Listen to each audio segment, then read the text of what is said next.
Deuteronomy chapter 24.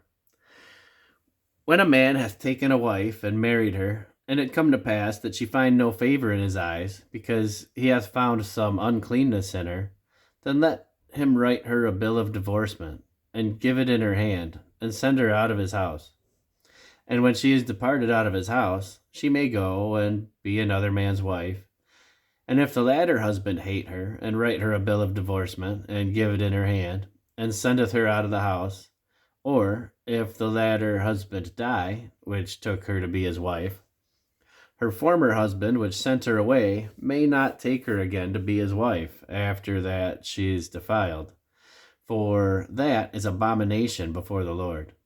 And thou shalt not cause the land to sin, which the Lord thy God giveth thee for an inheritance. When a man hath taken a new wife, he shall not go out to war, neither shall he be charged with any business, but he shall be free at home 1 year, and shall cheer up his wife which he hath taken. No man shall take the nether or the upper millstone to pledge, for he taketh a man's life to pledge. If a man be found stealing any of his brethren of the children of Israel, and maketh merchandise of him, or selleth him, then that thief shall die, and thou shalt put evil away from among you.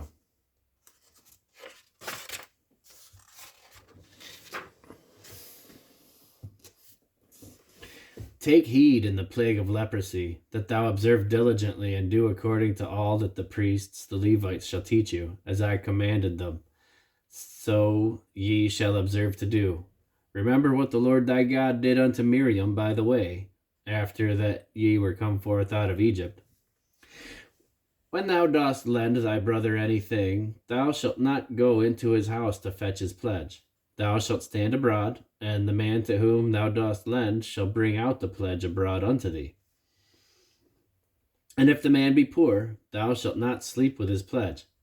In any case, thou shalt deliver him the pledge again when the sun goeth down, that he may sleep in his own raiment, and bless thee. And it shall be righteousness unto thee before the Lord thy God. Thou shalt not oppress an hired servant that is poor and needy, whether he be of thy brethren or of thy strangers that are in thy land within thy gates. At his day thou shalt give him his hire, neither shall the sun go down upon it, for he is poor, and setteth his heart upon it, lest he cry against thee unto the Lord, and it be sin unto thee. The fathers shall not be put to death for the children, neither shall the children be put to death for the fathers. Every man shall be put to death for his own sin. Thou shalt not pervert the judgment of the stranger, nor of the fatherless, nor take a widow's raiment for pledge. But thou shalt remember that thou wast a bondman in Egypt, and the Lord thy God redeemed thee thence. Therefore I command thee to do this thing. When thou cuttest down thine harvest in thy field, and hast forgot a sheaf in the field, thou shalt not go again to fetch it. It shall be for the stranger, for the fatherless, and for the widow, that the Lord thy God may bless thee in all the work of thine hands. When thou beatest thine olive tree, thou shalt not go over the boughs again. It shall be for the stranger, for the fatherless, and for the widow. When thou gatherest the grapes of thy vineyard, thou shalt not glean it afterward. It shall be for the stranger, for the fatherless, and for the widow. And thou shalt remember that thou wast a bondman in the land of Egypt. Therefore I command thee to do this thing.